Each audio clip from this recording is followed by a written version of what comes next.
On Father's Day morning, my son called at 9:15. I was standing alone in my kitchen, staring at the empty wooden chair where my wife used to sit every single morning with her coffee and that gentle smile of hers, when his name suddenly lit up my phone screen. My heart gave a small, hopeful flutter. "Dad, about today," he said, his voice already carrying that careful tone I had come to recognize too well. "We're doing something different this year. Jessica's parents are hosting at their place in Carlsbad. It's going to be just immediate family. You understand, right? You understand, right?" I stood there, coffee cup halfway to my mouth, processing what had just said. Immediate family. As if I wasn't his father, as if the man who raised him, who paid for his college, who held his mother's hand as she died 2 years ago, was somehow outside that circle now. "Michael, it's Father's Day." "I know, Dad, but Jessica's dad really wants this to be their thing. Small gathering. You get it." I didn't argue, didn't beg, didn't remind him that I'd spent the last 2 days preparing his favorite dishes, the same ones his mother used to make. "I understand perfectly." After I hung up, I stood in that kitchen for 10 minutes. The pot roast I'd started marinating yesterday sat in the refrigerator untouched. My phone buzzed again, a text from Richard Hayes, my old college roommate. "David heard through Tom Mitchell you might be solo today. Come to my place in La Jolla. 15 people, too much food, and I could use someone who remembers when I couldn't balance a checkbook. 2 p.m. No is not an option." Richard Hayes. Last time I'd seen him was at Sarah's funeral. Before that, we'd lost touch for nearly 20 years. I knew he'd done well. Real estate development across Southern California. Tom Mitchell mentioned something about oceanfront properties in Forbes lists, but I'd never paid much attention. I texted back, "I wouldn't want to impose." His response came immediately. "David, you spent 3 weeks tutoring me through accounting so I wouldn't flunk out. I owe you more than a meal. Get your ass to La Jolla." I went to shower. The bathroom mirror showed a man I barely recognized anymore. 64 years old, grayer than I remembered, shoulders that carried weight I couldn't name. But as I shaved, something shifted. For the first time in 2 years, I wasn't preparing to be around family who saw me as an obligation. I was going somewhere I was actually wanted. Before leaving, I did something I'd been avoiding. I pulled out my laptop, logged into my bank account, and started scrolling through 2.5 years of transactions. I'd been keeping track in my head, but seeing it laid out was different. March 2 years ago, right after Sarah died, $2,500. Michael said they needed help with medical bills from Jessica's surgery. I found out 3 weeks later there was no surgery. Jessica posted photos of their new living room furniture on Facebook. July that same year, $8,000. Emergency transmission repair, he said. The car would die without it. I saw him driving that same car a month later. Transmission ran fine, but they'd taken a trip to Hawaii, posted photos every day. December, $6,000. Christmas money for the grandkids, he said. They needed new winter clothes, school supplies. I drove by their house on Christmas Eve to drop off gifts, saw the 70-inch television through the window, brand new. On and on, every 3 or 4 months. Always an emergency, always urgent, always necessary. Medical bills, car repairs, roof leaks, school tuition. Each time I believed him. Each time I transferred the money immediately because he was my son. Because after Sarah died, he was all I had left of the family we'd built. I pulled up a spreadsheet, started adding. The total came to $58,460. I sat back staring at that number. Nearly $60,000 in 30 months. That was $2,000 a month more than some people's rent. Gone. And in that entire time, Michael had visited me exactly 7 times. Every single visit happened within 2 weeks of a money request. My hands shook as I closed the laptop, not from anger yet, just realization. Cold, clear realization that I'd been funding their lifestyle while convincing myself I was helping my son. The drive to La Jolla took 40 minutes. I headed north on I-5 past Mission Bay, past Pacific Beach, toward the wealthy enclave where old money and new success built estates on cliffs overlooking the Pacific. My 12-year-old Honda felt out of place as the neighborhoods got progressively nicer. Richard's address led me to gates, actual iron gates with a security camera and call box. I pressed the button, heard a click. "David, finally. Come on up." The gate swung open. The driveway curved through landscaped grounds, native California plants mixed with palm trees. The house rose at the end, modern architecture, all glass and clean lines positioned to capture the ocean view. 3 levels, maybe 5,000 square feet. This wasn't just success. This was empire. I parked between a Tesla and a Mercedes. Richard met me at the door before I'd even turned off the engine. He looked good, trim and fit, wearing casual clothes that probably cost more than my car payment. But his smile was genuine, his handshake firm, and when he pulled me into a hug, I found myself relaxing for the first time all day. "You look exactly the same," he lied cheerfully. "You're still a terrible liar. Come meet everyone." Fair warning, my wife Linda is a hugger and she's been excited to meet the man who saved my academic career. Inside, the house opened up. Floor-to-ceiling windows framed the Pacific Ocean, endless blue water stretching to the horizon. People filled the space, conversations flowing, wine glasses catching afternoon sun. This wasn't a Father's Day gathering, this was a community. Linda Hayes appeared elegant in a simple dress. And yes, she hugged me immediately. David Warner. Richard talks about you constantly. The friend who wouldn't let him quit. I just explained debits and credits, he did the rest. You taught me that failure wasn't permanent, Richard said quietly. That's worth more than any accounting lesson. Dinner happened around a table that seated 20. I found myself between a woman who ran a biotech startup and a man who taught architecture at UC San Diego. Real conversations emerged, not small talk, not obligations. When the startup founder asked about my career, I told her about 30 years in corporate accounting, about building financial systems, about the satisfaction of clean books and solve problems. You must have seen everything, the architect said. 3 decades of economic ups and downs. What kept you going? I paused, considering. The truth in numbers. They don't lie. They don't manipulate. A balance sheet is honest in a way people sometimes aren't. Richard caught my eye from across the table. Something in his expression suggested he understood what I wasn't saying. After the meal, Richard led me to the terrace. The ocean stretched before us, waves catching golden light as the sun lowered. The sound of them breaking against the cliffs below was hypnotic. Linda wants pictures, Richard said. She documents everything. Humor her. Linda appeared with her phone. The light's perfect. David, stand with Richard. Ocean behind you. I'm not exactly photogenic these days. Nonsense, you look distinguished. Get over there. Richard's arm settled around my shoulders. I stood straight, chin up, trying to remember how to smile naturally. Linda moved around us, finding angles, the ocean and sky creating a backdrop that looked like something from a magazine. Perfect, she called. You two look like you're celebrating something. After she walked away, Richard spoke quietly. Thank you for coming today. I meant what I said earlier. You saw something in me I didn't see. Now look. He gestured at the house, the view the life had built. This exists because you believed I could do better. You don't owe me anything, Richard. I owe you everything. That's why when Tom mentioned your son ditched you on Father's Day, I made sure you had somewhere to be. The words hung between us. I looked out at the ocean, feeling something crack open in my chest. $58,460, I said, over 2.5 years. Every time he needed help, every emergency that was never really an emergency. I kept giving because I thought that's what fathers do. That's what family means. And today he told me I'm not immediate family. Richard didn't say anything for a long moment. Then you want to show them what they're missing. Really show them? What do you mean?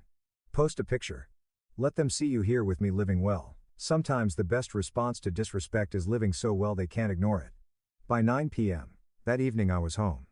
The house felt different now, not empty, quiet, but in a peaceful way. I made tea, sat in my recliner, pulled out my phone and found the best photo Linda had taken. Richard and me grinning like college kids, the Pacific Ocean blazing gold behind us, his estate visible in the frame. I opened Facebook, uploaded the image and typed carefully, Father's Day with old friends. Thanks, Richard, for reminding me what real family looks like. Some people measure relationships in years. The best ones measure them in loyalty. My finger hovered over the post button. I read the caption again, thought about Michael seeing it, about the calculations that would follow. Then I pressed it. I set my phone face down on the side table, drank my tea, watched darkness settle over the neighborhood through my front window. 20 minutes passed before curiosity won. The screen lit up with notifications. 43. In 20 minutes, 15 text messages from Michael, 6 from Jessica, 4 missed calls, 3 voicemails. The rest were Facebook comments and messages from people I hadn't heard from in months. I scrolled through Michael's texts, slowly watching the progression. Dad, you went somewhere. Where was this taken? That house looks expensive. Who is Richard Hayes? I googled him. Dad, he owns Hayes Development. Hayes worth like $40 million. Why didn't you tell me you had friends like this? This is important. Call me. Dad, seriously, call me back. We need to talk about this. Jessica's texts were more direct. David, where did you spend Father's Day? That property in the background is worth millions. Michael says you know Richard Hayes personally from college. This changes things. We need to discuss your social circle.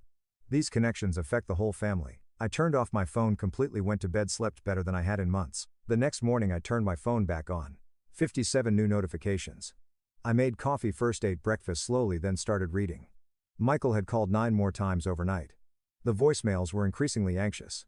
Dad, it's me. Look, I'm sorry about yesterday. There was a miscommunication with Jessica's parents. We definitely wanted you there. Call me. Dad, seriously, where are you? Are you okay? I'm worried. That Richard Hayes guy, is he legit? I'm just concerned about you being taken advantage of. The last one left at 2 a.m.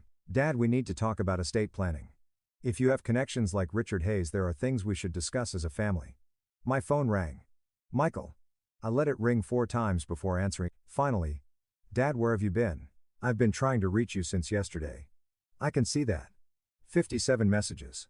That place you were at, that's a serious estate. Richard Hayes owns Hayes Development. Do you know how successful he is? I do. I was at his house. Why didn't you ever mention you knew people at that level? These are important connections, Dad. You never asked about my friends, Michael, you only asked about money. Silence. Then that's not fair. Fair. You told me I wasn't immediate family yesterday morning. This morning I'm suddenly important. What changed? Dad, come on.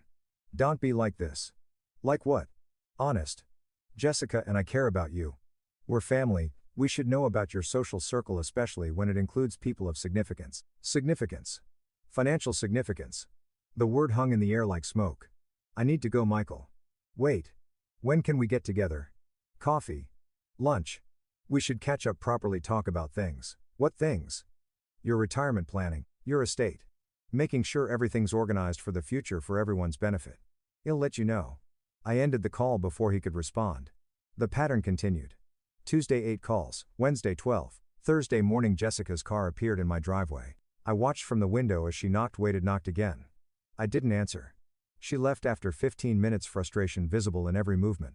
Friday morning I made a decision. I opened Google, typed estate planning attorney San Diego and started reading reviews. Margaret Chen, 20 years experience, specialization in asset protection and family dynamics. Her testimonials mentioned protecting estates from undue influence and ensuring proper legacy planning. One review stuck with me. She helped me ensure my assets went where they were valued, not where they were expected. I called at 10 a.m., Chen Law Group. How may I help you? I need a consultation regarding estate planning and will modification. Of course. May I ask what prompted this decision? I need to make sure my money doesn't fund manipulation after I'm gone. A pause. Then warmly, I understand. We have an opening Monday at 3 p.m. Would that work? Perfect. I'll bring all relevant documents. After hanging up, I pulled out my filing cabinet. 30 years as an accountant meant immaculate records. Bank statements, investment portfolios, property deeds, insurance policies, social security projections, everything organized, cross-referenced, detailed. I spread it across my dining table, looking at the numbers with professional distance now, not parental obligation. Retirement pension $3,800 monthly. Social security $1,900 monthly. Investment accounts $280,000. Home value $450,000 paid off. Life insurance $300,000. Total estate value approximately $1.03 million. More than enough to matter. More than enough to make them desperate. My phone buzzed. Michael. Again. Dad, please. Can we talk? Really talk? Face to face. I typed back, coffee Monday morning before my appointment. His response came within seconds. Appointment for what? Is everything okay? Are you sick? I smiled, set the phone down and let him wonder. Monday morning I arrived at the coffee shop 15 minutes early. Same corner table strategy ID used in business meetings for decades. Clear sight lines back to the wall, able to see entrances and exits. Michael and Jessica arrived at 10:07. She checked her makeup in the car mirror. He adjusted his collar, preparing for performance. When they entered, Michael's smile stretched too wide. Jessica's hug lasted a beat too long. Dad, you look good. Are you eating okay? Getting enough sleep? Same as always. They settled across from me. Michael ordered some complicated drink with 4 modifications. Jessica asked for a latte with oat milk and cinnamon. I sipped my black coffee and waited. So Michael started too casually, that Father's Day thing that was quite a place Richard has. It was. We felt terrible about the confusion with our plans. What confusion? You told me not to come. That was pretty clear. Jessica leaned forward, voice dripping concern. If we'd known you had other options, we would have handled things differently. You didn't ask if I had options. You assumed I had nowhere to go. There's a difference.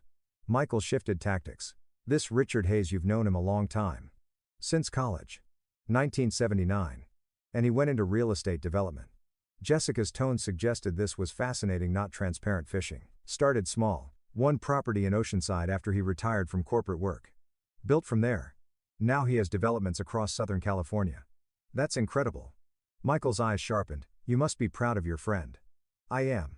He earned everything through hard work and smart decisions. Do you see him often? Jessica stirred her latte slowly. Like, is this a regular thing? Or was Father's Day special? We reconnected recently. He called when he heard I might be alone for the holiday. How did he hear that? Michael's question came quick, sharp. People who actually care about me check in. They notice when something's wrong.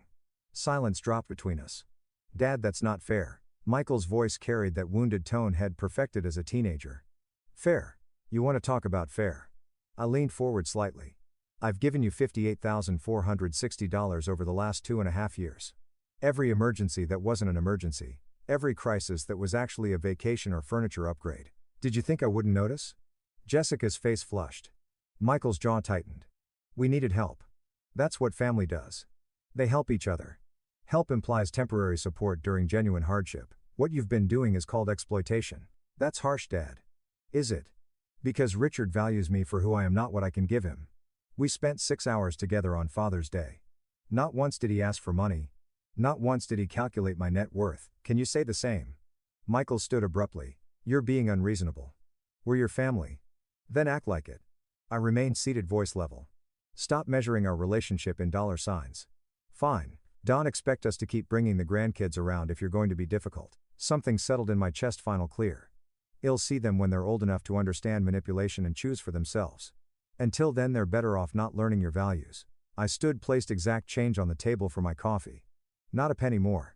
I have an appointment at 3 p.m. I need to prepare. What appointment? Jessica's voice rose. David, what's going on? Personal business. Enjoy your coffee. I walked out into San Diego sunshine, got in my car and drove away without looking back. Margaret Chen's office occupied the 14th floor of a downtown building with views of San Diego Bay. I arrived 20 minutes early. Manila folder squared on my lap. At 2:55 the receptionist called my name. Mr. Warner, Miss Chen will see you now. Margaret's office balanced professionalism with warmth. Law books lined shelves. California bar certificate framed on the wall. Family photos showing her with adult children, arms around each other, genuine smiles. She stood, extended her hand. Mr.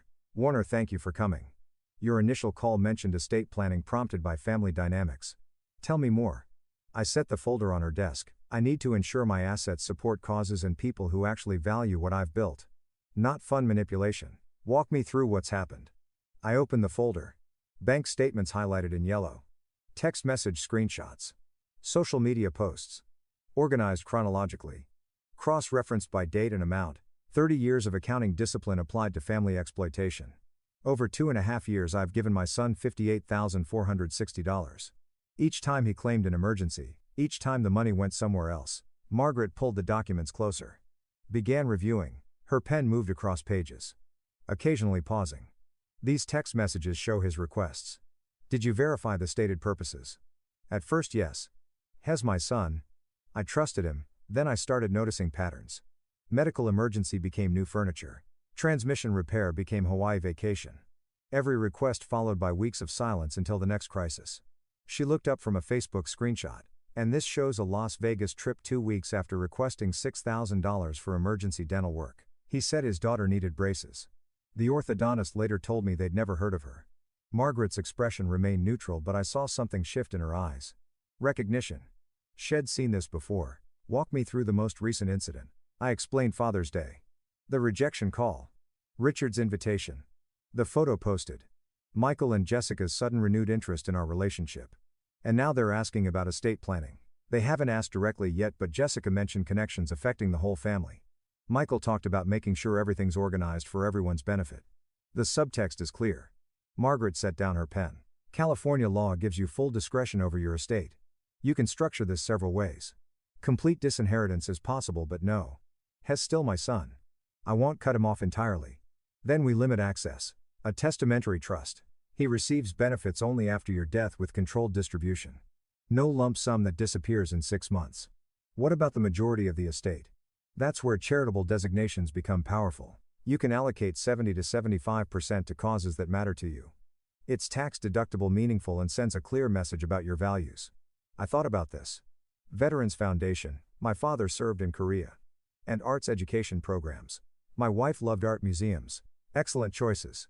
We can structure this as 70% charitable, 30% to your son through a controlled trust. Enough to show you haven't forgotten him. But not enough to reward the behavior pattern. Can he contest this? He can try. But with your mental competency clearly established in this documented pattern of financial exploitation, it's extremely unlikely to succeed, especially with your professional background in finance. You're not a vulnerable elder being manipulated. You're a competent adult making informed decisions. How long does this take? Full estate plan including new will living trust and power of attorney documents $3,500. Everything ready for signing in 1 week. I pulled out my checkbook, wrote the amount without hesitation, tore the check along the perforated edge. When can I sign? Next Monday, December 11th. You'll need 2 witnesses who are rent beneficiaries. I'll bring Richard Hayes and his wife Linda. Perfect. She took the check, made a note. Once signed and notarized, this becomes your governing estate document. Your son won't know the details unless you choose to tell him. Oh, I'll tell him when the time is right. We shook hands. Walking to my car, I felt lighter. Not vindictive. Not angry. Just clear. For 2 years I'd operated from fear. Fear of losing my only family. Fear that dying alone. Fear that saying no would push Michael away permanently, but had already pushed himself away. Made our relationship transactional. Reduced me from father to funding source. Now I was taking control back. Not through confrontation but through legal protection and strategic allocation. 70% would create real impact. 30% would be enough to show I still cared while making it impossible for him to waste it quickly. The next week moved slowly. Margaret sent preliminary documents for review. I read every page carefully, made notes, sent back revisions. Richard called Wednesday. How are you holding up? Better than I have in months. I'm making changes. Legal changes. Good. That takes courage. Listen, Linda and I are hosting Christmas Eve. Small gathering, 20 people. Bring someone if you want or come solo. Your call. I might take you up on that. Thursday morning I was reading the final draft of my new will when my doorbell rang. Through the window, Michael's SUV in my driveway. Jessica in the passenger seat. The kids Tyler and Emma climbing out of the back. Tyler was 9 now. Emma 7. I hadn't seen them in 4 months. Before I could decide whether to answer, the door opened. Michael had kept his key. Grandpa. Emma ran through my living room, launching herself into my arms. Tyler followed more slowly. Growing too old for such open displays, but his hug was real. We missed you so much, Emma said. Mom said we could finally visit. I held them both, looked over their heads at Michael and Jessica standing in the doorway. For 20 minutes I forgot everything else. Tyler showed me his science project, a model of the solar system built with incredible detail. Emma insisted I see her art portfolio from school. Page after page of drawings and paintings. These moments were pure. Their love was real. But Michael and Jessica remained standing, not settling and waiting. Michael started casually. Dad, we've been thinking. The kids need more space. We found a house in Del March, great schools. Safe neighborhood. Perfect for families. I continued, helping Tyler fix a loose planet on his model. Sounds like you've made a decision. Almost. Just need to finalize the down payment. On a $700,000 house, banks want 20%. That's $140,000. My hand stopped moving. Emma looked up at me, confused by the sudden tension. That's a significant amount, Michael, but worth it for the grandkids' future, right? Jessica's voice carried that familiar sweetness. Del Mar has the top-ranked schools in the county. Tyler would have access to advanced programs. Emma could walk to school. Your current house has 3 bedrooms and a yard. It's adequate. Adequate isn't good enough for our children, Dad. Don't you want your grandchildren in a good neighborhood with good schools? Tyler looked between us, his smile fading. Emma clutched her art portfolio protectively. This isn't an emergency, Michael. This is a lifestyle upgrade. We're family. Families help each other achieve their dreams. No. You're using my grandchildren to manipulate me. There's a difference. Jessica swept both kids toward the door, her face tight with fury. Come on, kids. Grandpa needs time to think about what's important. I know exactly what's important. And I know what isn't. Michael stepped close, voice dropping to something that felt like a threat. Don't expect us to keep bringing them around if you're going to reject your own family. You mean don't expect you to use them as leverage. Understood. Emma twisted in Jessica's arms, reaching for me. Grandpa, why are we leaving? I couldn't answer. Watch them rush to the car. Tyler left his solar system model on my coffee table. Emma dropped her art folder on the walkway. I picked it up, walked to the car before they pulled away, handed it through the window to her. Our eyes met. She didn't understand. How could she? They drove away. I stood in my driveway watching until the SUV disappeared. Inside, Tyler's model sat on my coffee table. One planet still slightly loose. I fixed it carefully, set the whole thing by my door. Maybe I'd find a way to return it. Maybe not. Monday, December 11th. Richard and Linda arrived at Margaret's office at 2:45. The conference room overlooked the bay. Winter sun slanting through windows. Margaret spread the documents before me. New will living trust, power of attorney, healthcare directive. Everything organized in neat stacks. Mr. Warner, do you understand that this will supersede all previous testamentary documents? I understand completely. And you're making these decisions of your own free will without coercion or undue influence. This is the first truly free decision I've made regarding my estate in years. She walked me through each section. The charitable designation 70% split between two organizations. The testamentary trust for Michael 30% controlled distribution, no lump sum access until age 50. I signed each page deliberately. Each signature an act of reclamation. The notary stamped each document, final binding protected. Richard clasped my shoulder afterward. Proud of you, brother. That evening I called Michael. Kept my voice steady neutral. We need to talk. Tomorrow morning 10 a.m. my house. What's this about, Dad? Estate planning. Decisions you need to know about. Your estate. Dad, what are you? Tomorrow face to face. This isn't a phone conversation. Silence. Then okay, well, be there. Tuesday morning I arranged my living room deliberately, 2 chairs facing mine. Distance established. 1 manila folder on the coffee table. They arrived at 10 a.m. sharp. Unusual punctuality suggesting anxiety. Sit. I slid the folder across the table. I've made changes to my will. Read it. Michael opened it slowly. I watched comprehension dawn. His hands trembled slightly, turning pages. Dad, you can't be serious. 70% to charity. The remaining 30% is designated for you through a controlled trust. You'll receive distributions starting at age 50. No early access, no loans, no exceptions. Jessica's face darkened. This is ridiculous. We're your family. Exactly. You're my family. Yet for 2.5 years you've treated me like an ATM. $58,460 in fake emergency. I have the receipts. Every lie, every manipulation. We needed help, Dad. Help. You needed help buying a 70-inch TV. Taking trips to Vegas and Hawaii. That's not help. That's theft disguised as family obligation. You're being cruel. I'm being honest. Finally, Richard reminded me what real relationships look like. They're built on respect, not transactions.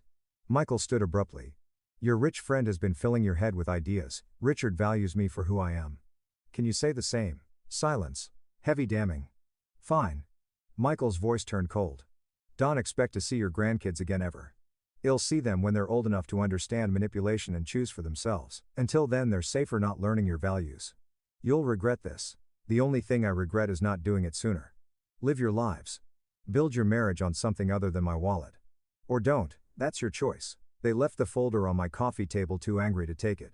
The door slammed. I didn't move. Listened to their car start, drive away. Watched through the window as the street returned to quiet. I picked up the folder, filed it carefully in my desk drawer. Done. The weeks that followed were quiet. Michael tried calling twice, left voicemails I deleted without listening. Christmas came and went. I spent it at Richard's house. 20 people I'd only just met who treated me with more genuine warmth than my son had in 2 years. January brought something unexpected. An email from Michael. Subject line: I'm sorry, I almost deleted it. Almost. But curiosity won. Dad, I've spent the last month thinking about everything you said. You were right.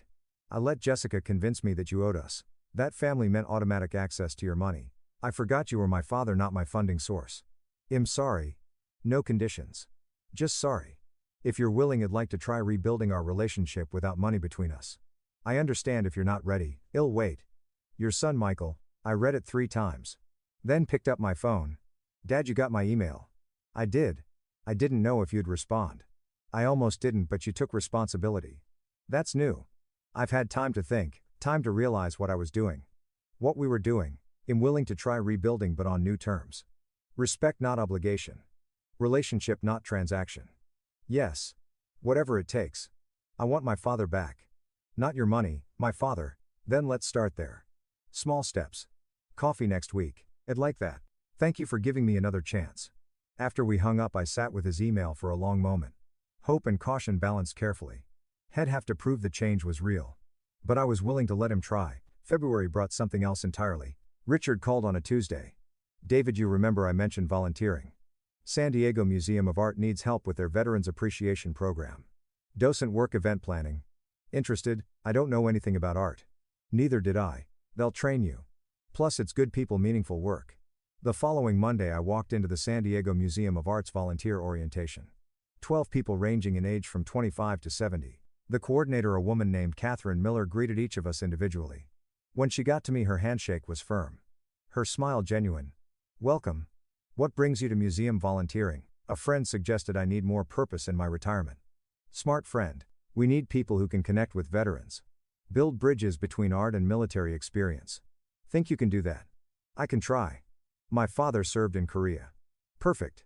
Stay after orientation. I'll show you what we're building. Catherine was 61. I learned over the following weeks. Widowed 3 years ago, no children. Shed spent 30 years as a non-profit director before retiring to focus on volunteer work that mattered to her. We developed an easy rhythm, planning events, greeting visitors, learning about the collection together. She had a way of explaining art that made it accessible. Not pretentious, not academic, just human. After a month we started having coffee after our volunteer shifts. Not dates, just conversations about art, about loss, about the strange territory of rebuilding life after 60. One afternoon in March, sitting in the museum cafe, she asked gently, "Your son, the one you mentioned, how's that going?" Slowly, he apologized. "We're trying. It's different now." "Different how?" "Honest. We had coffee last week. He didn't ask for anything. Just wanted to hear about my life, first time that's happened in 3 years. That takes courage. From both of you. I'm learning that protecting yourself doesn't mean you can't forgive. It just means you forgive with boundaries." She smiled. "You're learning what took me years to figure out. Not everyone gets there. I had good teachers. Friends who showed me what real relationships look like." Her hand found mine across the table. Brief contact, but it settled something. April brought another change. The San Diego Humane Society was hosting an adoption event at the museum. Catherine convinced me to walk through. That's where I met Max. 10-year-old rescue dog, black lab mix, graying around the muzzle. Calm eyes that suggested had seen hard times. Has been here 8 months, the adoption counselor said. People want puppies. They don't want old dogs who've been abandoned. I crouched down slowly. Max watched me, uncertain. "Hey there, old man. I know how it feels when people give up on you." Catherine's voice came softly behind me. "I think you two understand each other." I took Max home that afternoon. He settled into my house like had always belonged there. Richard called that evening. "Heard you adopted a senior dog. That's exactly the kind of move Sarah would have loved." "Yeah, I think she would have. Summer barbecue at my place July 4th.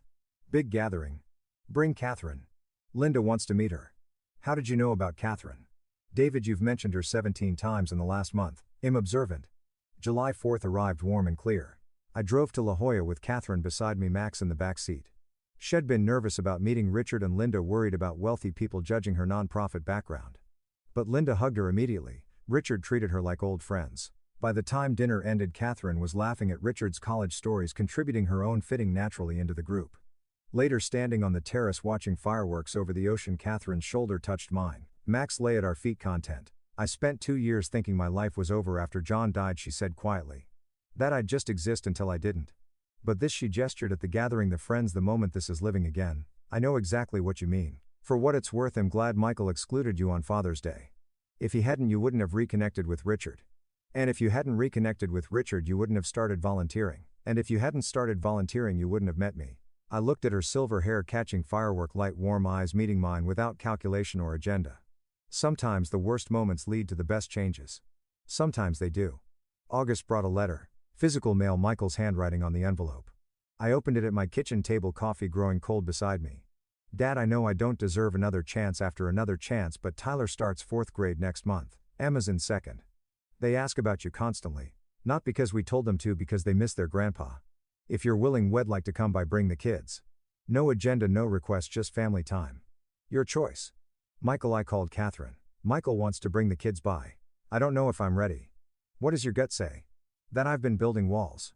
They were necessary. But maybe it's time to build a door too.